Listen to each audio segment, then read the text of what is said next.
Last week we had Tracy and Jenny come up at the front and invite all the newbies who were starting school for the first time.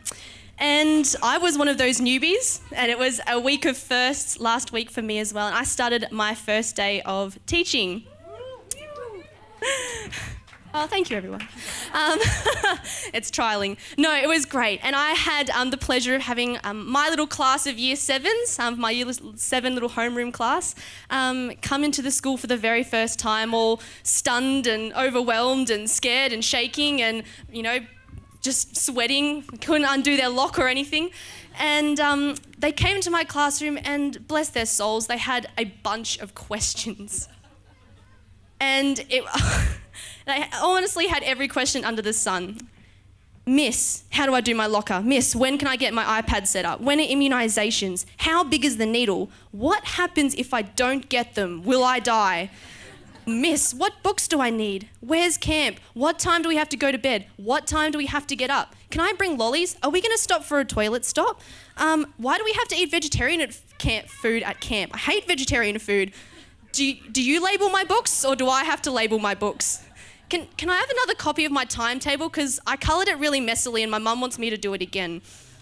And all through this, I'm just praying, God, give me a double portion of your patience.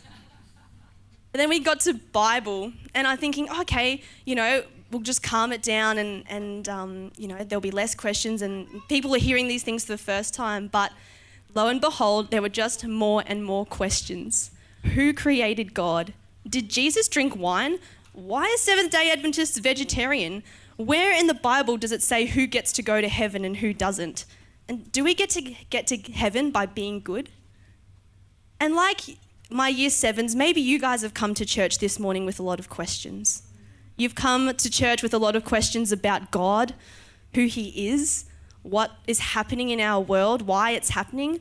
And maybe you've come to church with a lot of questions about Jesus and who Jesus is. So my prayer for you this morning is that as we start our series together on looking at the life and the ministry of Jesus, I pray that as we look at his life and his impact and his influence on our world and on us as Christians today, that you would be blessed and that many of your questions will be answered.